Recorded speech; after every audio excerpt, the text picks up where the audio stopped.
어느 교회에서 담임 목사님을 새로 청빙을 하게 되었다고 합니다. 그래서 많은 목사님들이 청빙서를 냈었는데, 이 지원받은 목사님들 중에서 이렇게 이제 압축을 해가지고 두서너 명으로 압축을 해서 이분들의 설교를 듣고 최종적으로 선택을 할 계획이었습니다. 그런데 첫 번째로 와서 설교를 하시게 된 목사님이 이 머리가 대머리예요. 그냥 머리가 훌러덩 다 벗겨진 분이 올라오니까 이분이 설교하려고 강단에 서자 그의 외모에 실망한 사람들이 수군거리기 시작을 했습니다. 이것을 그 눈치를 챘는지 이 목사님이 이렇게 말문을 열었다고 그래요. 여러분, 제 머리가 많이 빠졌죠? 저도 굉장히 속상합니다. 그런데 이 주님 때문이라 어찌할 수도 없습니다. 수고한다고, 애쓰고 있다고, 또 고맙다고, 사랑한다고 자꾸 주님께서 자기 머리를 이렇게 어루만져 줘가지고 머리가 싹 다 빠졌다. 그렇게 얘기를 한 거죠. 이 말을 듣고 모든 성도들이 박장대소를 터뜨린 거예요. 그리고는 다른 분들 설교 들을 필요도 없이 이분을 자기 교회 담임 목사님으로 청빙하기로 결정을 했다고 그럽니다. 얼마든지 약점이 될 수 있는 것을 이렇게 이야기를 할 수 있다는 것은 그만큼 마음이 건강하고 또 여유가 있는 사람이라고 성도들이 생각했기 때문입니다. 어디를 가든지 기쁨을 주고 또 웃음을 주는 사람이 있습니다. 이런 사람은 다른 사람들로부터 환영을 받고 존중을 받습니다. 이 웃음이라고 하는 게 참 내 자신에게도 크게 유익하지만요, 다른 사람을 무장해제시키는 그 특별한 능력이 있습니다. 힘이 있습니다. 그래서 우리는 다른 사람에게 웃음과 기쁨을 줄 수 있는 넉넉한 사람이 되어야 합니다. 사실 알고 보면 이게 바로 우리 예수님의 삶이었습니다. 우리 예수님은 모든 사람에게 소망을 주시고 또 지난주에 말씀을 드렸던 평안과 평화를 주시고 화평을 주시고 또 주님은 우리에게 기쁨을 주시는 분이십니다. 바로 이것이 대강절 세 번째 주일의 의미입니다. 제가 어떤 분의 글에서 이런 내용을 읽었습니다. 내 남편은 웃지 않는다. 화도 내지 않는다. 감정도 없다. 돌부처와 같다. 그렇게 변해버린 지 4년이 넘었다. 그래도 우리는 늘 팔짱을 끼고 함께 다닌다. 이런 우리를 보고 인고 부부라고 말하는 이도 있다. 구태여 변명하고 싶지 않지만 거기에는 더 잔인한 현실이 있다. 걸음걸이가 불편하여 혹시나 넘어질 것을 예방하기 위해서, 서로 사이가 좋아서가 아니고 남편이 넘어지면 큰 사고로 이어지니까 그래서 붙들어주고 있다, 그런 얘기예요. 그런데 이런 사정도 모르고 사람들은 참 인고 부부다, 그렇게 얘기를 한다는 얘기죠. 남편은 78세의 파킨슨병 환자다. 파킨슨병은 운동신경이나 근육을 주관하는 도파민이라는 뇌물질이 더 이상 생성되지 않아 일으키는 몸의 퇴화 작용이다. 치매가 기억을 잃게 한다면 파킨슨은 몸 근육의 움직임 작용을 잃게 하는 병이다. 이렇게 쭉 써놓은 하나의 간단한 에세이였어요.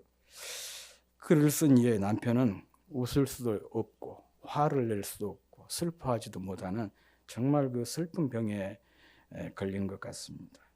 그런데 우리 주변을 보면 그 병에 걸리지도 않았는데 웃음을 잃어버린 사람들이 참 많습니다. 그리고 이렇게 웃음을 잃어버리니까 기쁨이 없는 것이고, 기쁨이 없으니까 그 자리에 뭐가 침투하게 되냐? 근심과 걱정이 침투를 하게 되는 것입니다. 이 근심과 걱정, 기쁨, 이것은 서로 상반된 그런 감정이잖아요. 기뻐하게 되면 근심과 걱정이 사라지게 되고, 기쁨이 사라지면 그 자리에 근심과 걱정이 파고들어서 늘 우리를 근심하게 하고 염려하게 하고 걱정하게 만드는 것이거든요. 예, 어느 회사에서 20대에서 50대의 남녀 500명을 대상으로 웃음에 관한 라이프 스타일과 관련된 설문조사를 했습니다. 사람의 수명을 80세로 가정하고 환산을 한 것인데, 하루 평균 일하는 시간은 약 8시간, 26.6년, 그리고 하루 평균 먹고 마시는 시간이 약 2시간, 2.6시간, 9년. 참 우리 어떤 사람이 인간을 식충이라 그렇게 표현하는데, 그럴 만도 하죠. 9년 동안이나 먹는 거예요. 80평생에서. 그리고 하루 평균 자는 시간은 6.7시간, 22년. 또 하루 평균 걱정하는 시간은 약 3시간, 10년. 하루 평균 웃는 시간은 단 86초, 30일, 한 달이에요. 80평생에서 딱 웃는 시간은 한 달밖에 안 된다는 얘기입니다. 잠자는 시간 22년을 빼면 인생의 6분의 1을 근심과 걱정으로 보낸 셈입니다. 특히 웃는 시간보다 걱정하고 근심하고 염려하는 시간이 120배나 많습니다. 성인이 하루에 평균 몇 번 웃느냐? 10번밖에 안 웃는데요. 10번 웃으니까 한 번 웃을 때 걸리는 시간이 8.6초죠. 문제는 하루에 한 번도 웃지 않는 사람이 1.8%예요. 500명 중에 9명이 하루에 한 번도 웃지 않는다는 거예요. 반면에 걱정하는데 남자는 2시간 반, 여자는 3시간 반. 여자들이 1시간을 더 많이 걱정을 한 것이죠. 왜 여자들이 남자보다 걱정이 많을까? 아마 남편, 자녀 때문이 아닐까, 그런 생각이 들어요. 그런데 이게 여자가 남자보다 1시간 더 걱정을 많이 하는데도 일반적으로 여자들이 남자보다 더 오래 살잖아요. 그 비결이 뭘까? 그것은 웃음에 있다고 봐요. 여자들이 더 잘 웃으니까 더 많이 근심하지만 더 오래 사는 게 아닌가, 그런 생각을 해봤습니다. 또 연령별로 이렇게 근심하는 시간들을 분석해 보니까 20대가 3시간 15분, 30대가 3시간 7분, 40대는 2시간 50분, 이렇게 나왔습니다.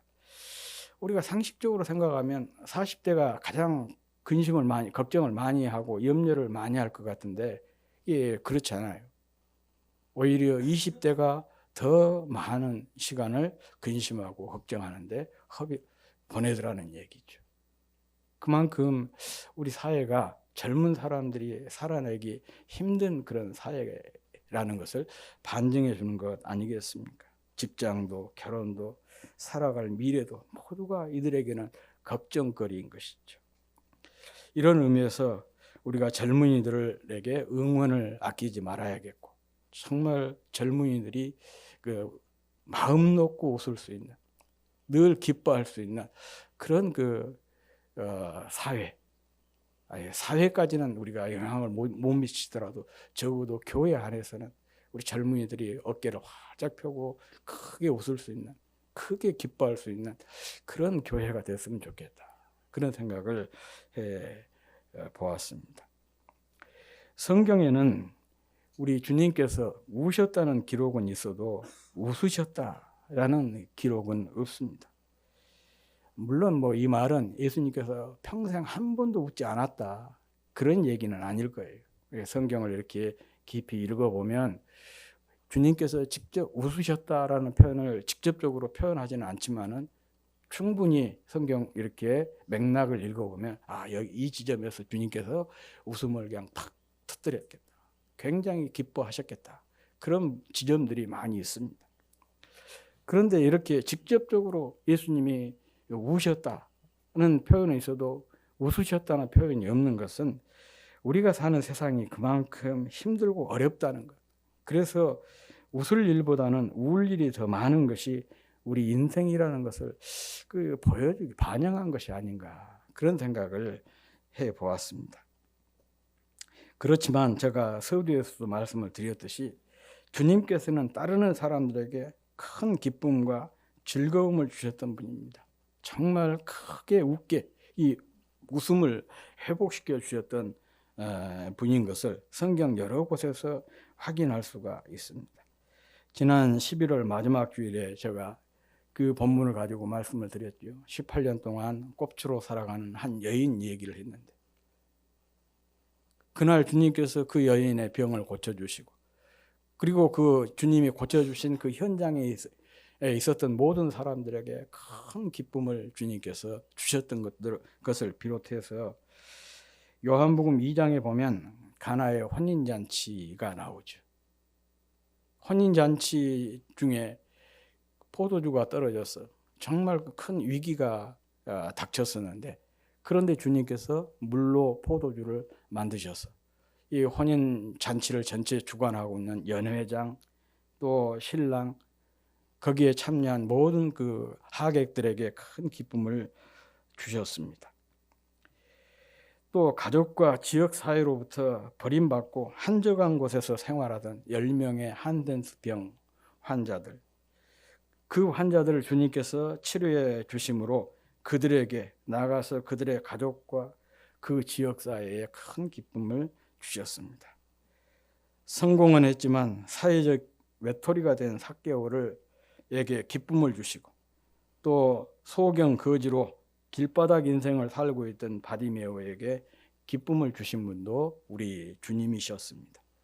어린 딸의 죽음에 낙심한 회당장 야이로와 그의 가족, 또 유일한 소망이던 아들의 장례 행렬을 따르는 나인성 과부, 가정의 기둥과 같은 오빠 나사로의 죽음으로 슬퍼하는 마르다와 마리아 자매에게 눈물과 탄식과 절망을 기쁨으로 바꿔주신 분도 주님이십니다. 요한복음 4장에 보면 사람들과 혹시라도 마주칠까 싶어가지고 사람들이 쉬는 시간에 살짝 나와서 물길로 나온 사마리아 수가성 여인, 그 여인도 주님 만나고 또 주님을 통해서 그의 영혼이 구원받아서 너무 기뻐가지고 자기 물동이도 그냥 던져버리고 동네로 뛰어들어가서 내가 오늘 메시아를 만났다, 그렇게 기쁘게 주님을 소개하는 그런 장면도 요한복음 4장에서 우리가 발견할 수가 있습니다. 이와 같이 삶을 지치게 만든 불치병이나 난치병, 죽음과 같은 절망적인 사건과 사고, 여러 심리적인 요인으로 기쁨을 잃어버린 사람들에게 기쁨을 회복시켜 주신 분이 바로 우리 예수님입니다.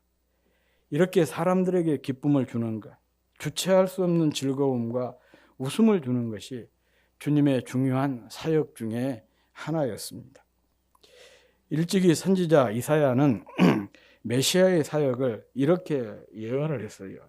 우리 예수님께서 오시기 한 700년 전에 활동했던 분이 이사야인데, 이사야서 61장 1절부터 3절을 보면 이런 말씀이 있습니다. 주 여호와의 영이 내게 내리셨으니 이는 여호와께서 내게 기름을 부으사 가난한 자에게 아름다운 소식을 전하게 하려 하심이라. 나를 보내서 마음이 상한 자를 고치며 포로된 자에게 자유를, 갇힌 자에게 노임을 선포하며 여호와의 은혜의 해와 우리 하나님의 보복의 날을 선포하여 모든 슬픈 자를 위로하되 무릇 시온에서 슬퍼하는 자에게 화관을 주어 그 죄를 대신하며 기쁨의 기름으로 그 슬픔을 대신하며 찬송의 옷으로 그 근심을 대신하고 그들이 의의 나무 곧 여호와께서 심으신 그 영광을 나타낼 자라 일컬음을 받게 하려 하심이라. 그렇게 이 얘기를 말씀하고 있습니다. 이 말씀을 그렇게 학자들은 얘기하죠. 이스라엘 구약에서 지금 약속한 메시아를 약속하고 있는데, 그 메시아가 오셔서 하실 일들을 압축적으로 보여주고 있는 것이 바로 이사야서 61장 1절에서 31절 말씀이라, 그렇게 이 얘기를 하고 있습니다. 그런데 이 메시아 사역 중에 하나가 뭐냐? 바로 이거예요. 슬퍼하고 근심하는 자에게 기쁨과 찬송을 주는 것. 예, 모든 슬퍼하는 자를 위로하되 무릇 시온에서 슬퍼하는 자에게 화관을 주어 그 죄를 대신하며 기쁨의 기름으로 그 슬픔을 대신하며 찬송의 옷으로 그 근심을 대신하시고, 이게 바로 메시아 사역의 중요한 사역의 하나예요. 슬픔과 근심을 기쁨과 찬송으로 바꾸어 주는 것입니다. 그리고 제가 오늘 봉독했던 이 본문은 이와 같은 이사야 선지자의 예언의 일부를 소개하는 그런 말씀인데, 흔히 이렇게 얘기합니다. 오늘 누가복음 4장 16절 이하의 말씀이 주님께서 공생의 시작을 알리는 일종의 취임사와 같다, 그렇게 얘기를 해요. 취임사. 여기서 주님은 선지자 이사야의 예언이 곧 주님 자신에 대한 말씀이라고 하셨습니다. 오늘 본문 21절에 이렇게 얘기를 하시죠. 이에 예수께서 그들에게 말씀하시되, 이 글이라고 하는 것은 앞에 이사야서에 나온 그 말씀입니다. 이 글이 오늘 너희 귀에 응하였느니라. 이 이사야의 예언의 말씀이 700년 후 예수님을 통해서 성취되었다, 그렇게 선포를 한 거예요. 그러니까 이제 주변에 예수님이 그 나사렛 그 목수의 아들, 요셉의 아들이라는 것을 아는 사람들이 그 황당무계한 주장을 한다 그래가지고 예수님을 이렇게 벼랑으로 끌고 가가지고 밀치려고 했잖아요. 그런데 예수님께서 그들 사이에다 또 걸어 나오시는 그런 장면으로 나오고 있는데, 아무튼 주님께서 이 이사야 61장 1절부터 3절 말씀이 바로 자기 자신을 위한 것이다, 그렇게 증언을 하셨는데, 이 말씀은 뭐냐? 예수님의 사역이 무엇인지를 잘 보여주는 그런 내용 아니겠습니까? 다시 말하면 앞으로 주님께서 여기에 초점을 두고 사역을 하시겠다. 슬퍼하는 사람들, 그들의 또 슬퍼하는 사람들을 위로하고, 또 그들의 눈에 눈물을 닦아주시고, 또 그들의 기쁨을 회복시켜 주는 것, 이것이 여기에 초점을 두고 사역을 하시겠다, 그런 그 선포이기도 한 것입니다. 그래서 우리가 주님을 뭐라고 그럽니까? 복음이라 그러잖아요. 복음. 주님 자신을 복음이라 그래요. 복음을 영어로 굿뉴스라 그렇게 얘기하잖아요. 기쁨의 좋은 소식. 이렇게 주님 자신을 기쁨의 좋은 소식, 복음이라고 부른 이유가 바로 여기에 있는 거예요. 정말 그 슬픔에 잠긴 사람들을 위로하고, 또 눈물을 흘리는 사람들에게 눈에서 눈물을 닦아주고, 찬송의 옷을 입혀서 정말 기뻐서 춤추게 하는, 그게 바로 주님 사역의 중요한 특징 중에 하나다는 것을 잘 보여주고 있습니다. 그래서 주님을 복음이라, 기쁨의 좋은 소식이라 이 얘기를 한 것입니다. 그런데 요한복음을 보면 주님이 단순히 기쁨을 주시는 것을 넘어서 기쁨을 충만하게 하시는 분이라, 그렇게 소개를 하고 있습니다. 요한복음 15장 11절에 보면 내가 이것을 너희에게 이르면 내 기쁨이 너희 안에 있어 너희의 기쁨을 충만하게 하려 하십니다. 충만이라고 하는 게 뭐예요? 그냥 넘쳐 흐르는 것을 보고 충만이라고 그러잖아요. 정말 너희 삶 속에서 기쁨이 넘쳐 흐르도록 하기 위해서 할 것이라는 거예요. 오셨다는 것이죠. 그리고 여기서 더 나가서 요한은 이러한 충만한 기쁨을 누리는 비결에 대해서도 이 얘기를 하고 있습니다.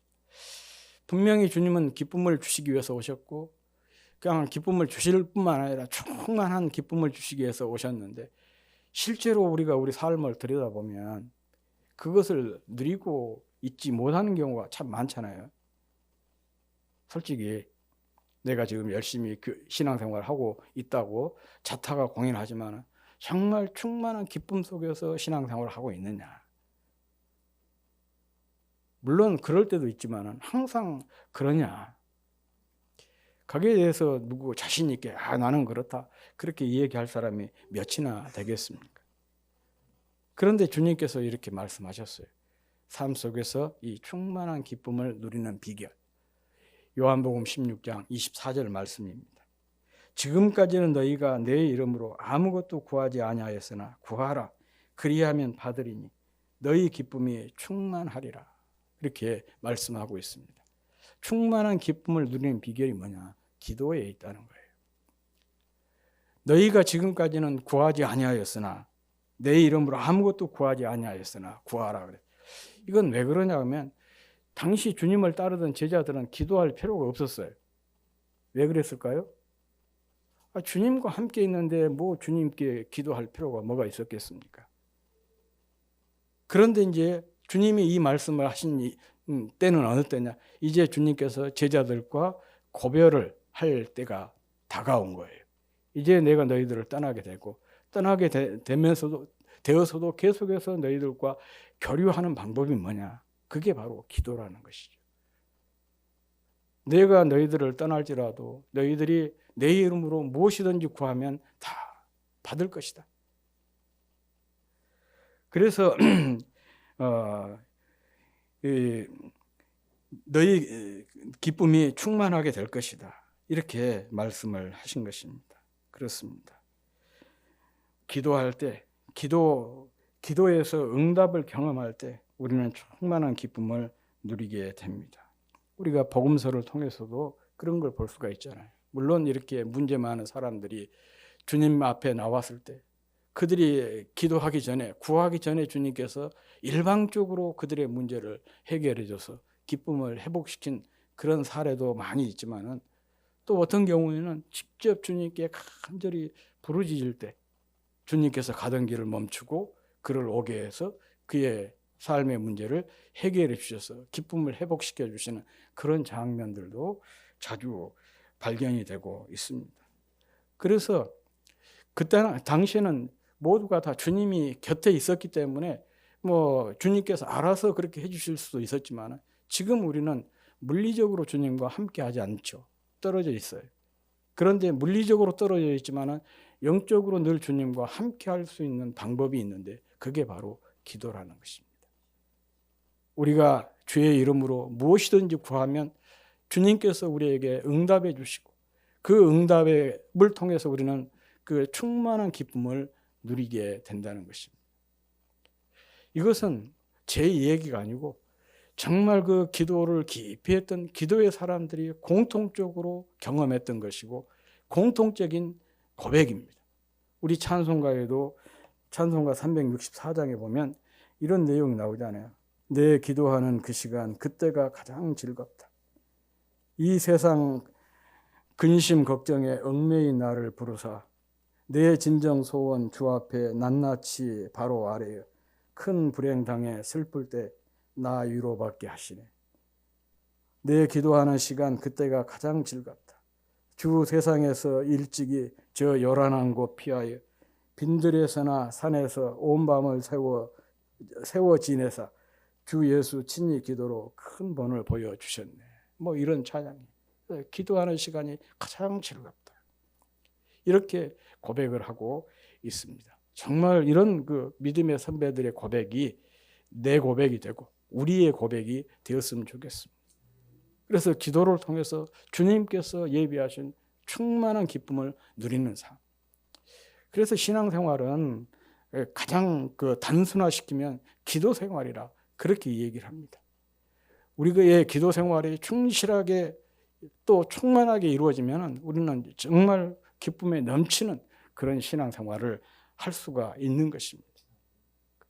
그러나 우리의 기도가 힘을 잃게 되고 기도를 게을리하게 되면 우리는 기쁨과 멀어지는 삶을 살 수밖에 없는 거예요. 아무튼 모두가 충만한 기쁨, 또 충만한 기쁨 속에서 또 이 기쁨을 누리면서 살 수 있기를 주의 이름으로 축복합니다. 그 방법은 기도에 있습니다. 늘 기도에 집중하고 기도에 올인하는 그런 삶이 될 수 있기를 주의 이름으로 축복합니다. 그 적극적인 사고방식이란 책으로 널리 알려진 그 노만 빈센트 필 그 목사라는 분이 있습니다. 아마 뭐 책 보신 분도 계실 거예요. 그분이 기차 여행을 할 때 일이라고 합니다. 여행 중에 식사 시간이 되어가지고 열차 식당으로 들어갔더니 사람들이 다 그 차지를 하고 그 식당에 자리를 차지하고 있어가지고 자리가 부족해서 어떤 부부와 이렇게 동석해서 식사를 하게 되었다고 그래요. 그런데 동석한 부부의 아내가 하여간 처음부터 끝까지 계속해서 불평을 쏟아내는 거예요. 야채가 싱싱하지 않다느니, 고기가 너무 오래돼 갖고 질기다느니, 날씨가 왜 이렇게 좋지 않냐, 변덕스럽냐. 그러더니 나중에는 왜 이런 날 하필이면 여행을 가자 그래가지고 나를 왜 이렇게 짜증나게 하냐, 자기 남편에게 그렇게 쏘아대는 거예요. 그러니까 남편 입장에서는 얼마나 민망하겠어요. 둘이만 있는 것도 아니고 다른 사람이 앞에 있으니까.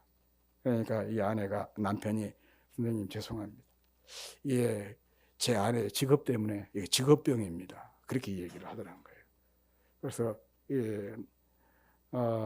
빈센트 필 목사가 아내가 무슨 일을 하시냐 그랬더니 제조업자입니다. 무엇을 만드는, 제조업을 한다 하니까 무엇을 만드는 사람이냐 그렇게 물었더니 남편이 조금 멈칫하더니 불평 제조 공장 사장입니다.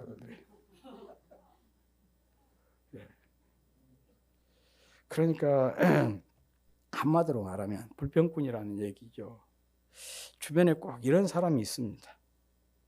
이렇게 전기불처럼 빛을 뿌려서 주변을 환하게 밝히고, 또 우리 온풍기처럼 이렇게 따뜻한 공기를 뿌려가지고 주변을 따뜻하게 데펴주는 그런 사람이 있는가 하면은 그냥 찬물을 끼얹고 눈을 뿌리고 얼음을 뿌려가지고 주변을 꽁꽁 얼어붙게 만드는 그런 사람이 있습니다.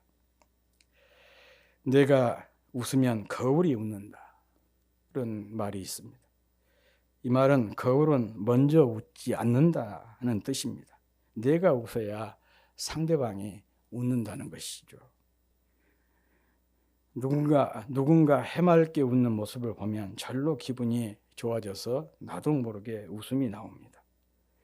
그런데 이 세상에 이렇게 웃음기가 다 사라진 것은 뭐냐 그러면 대부분의 사람들이 다른 사람이 웃어주기를 바라는 거예요. 근데 나만 그런 것이 아니고 상대방도 그러죠. 그러니까 웃음이 있을 수가 없어요. 그래서 우리가 성도들이 해야 될 일은 뭐냐? 남의 웃음을 기다리기보다 언제 어디서나 먼저 웃음을 보이는 그런 삶을 살아야 합니다. 일본의 어떤 회사에서는 웃음 거울이라는 것이 있다고 합니다. 각자가 자신의 이름을 붙인 거울을 전화기 앞에 놓고 전화할 때 거울을 보면서 웃으면서 통화를 하는 거예요. 그렇게 했더니 회사 분위기도 밝아지고 뭐 생산성도 높아지고, 또 사원들을, 외부인들이 사원들에 대해서도 칭찬이 잦아요. 이 회사 사원들은 다들 밝다. 뿐만 아니라 회사에 대한 이미지도 굉장히 좋아졌다고 그럽니다. 참 좋은 아이디어가 아닌가 그런 생각을 해봅니다. 기쁨이라고 하는 것은 자신을 변화시키고 다른 사람에게도 그대로 전염이 되는 행복 바이러스입니다. 웃음의 분량이 기쁨의 분량이고, 기쁨의 분량이 곧 행복의 분량인 것입니다. 햇빛은 누구에게나 친근감을 준 것처럼 기뻐하면서 웃는 사람은 누구에게나 친근감을 주고 사랑을 받습니다. 기쁨을 나누면서 더욱 기뻐지는 그런 사람이 되시기를 바랍니다. 그런 얘기하죠. 좋은 일이 있어야 웃을 거 아니냐, 기쁜 일이 있어야 기뻐할 거 아니냐 그러지만은 그렇지 않습니다. 기뻐하다 보면은 기쁜 일이 생겨요. 웃다가 보면 웃을 일이 생긴다, 그렇게 얘기하지 않습니까? 아침에 눈을 뜨자마자 한 사람이라도 기쁘게 해줘야지 하는 그런 결심, 그런 생각으로 하루를 시작하는 여러분이 되시기를 바랍니다. 우리가 주변에 선한 영향을 끼치겠다 그런 결심을 많이 하는데 그것은 다른 데 있지 않습니다. 누구 한 사람이라도 웃게 만드는 것, 누구 한 사람이라도 기쁘게 만드는 것, 거기서부터 선한 영향력이 시작이 되는 것입니다. 그래서 정말 우리가 그런 결심으로 하루를 시작했으면 좋겠어요. 내가 오늘 하루 한 사람이라도 얼굴에 미소 짓게 하자. 한 사람이라도 기쁘게 해주는 하루가 되자. 그렇게 늘 결심하면서 하루하루를 살다 보면 주변에 있는 모든 사람들에게 기쁨을 퍼뜨리는 기쁨의 유통업자가 되지 않겠습니까? 이렇게 사람들을 웃게 해서 행복을 이렇게 퍼뜨리는 행복 바이러스가 되지 않겠습니까? 아무튼 어느 곳에든지 누구에게든지 기쁨을 전염시키는 기쁨 바이러스, 정말 기쁨을 주변으로 이렇게 늘 퍼뜨리는 기쁨 유통업자, 이게 바로 성도입니다. 성도는 기쁨을 퍼뜨리는 기쁨의 유통업자이고, 교회는 어떤 것이냐? 기쁨을 이렇게 늘 만들어내는 기쁨 제조 공장입니다. 그래서 사랑하는 우리 기뻐하는 교회 성도들 주변에는 늘 웃는 사람들, 기뻐하는 사람들로 가득하고, 또 누구든지 우리 교회만 왔다가 나가면은 그냥 실실 웃는 기쁨이 충만한 그런 교회, 그런 성도가 다 될 수 있기를 주의 이름으로 축복합니다.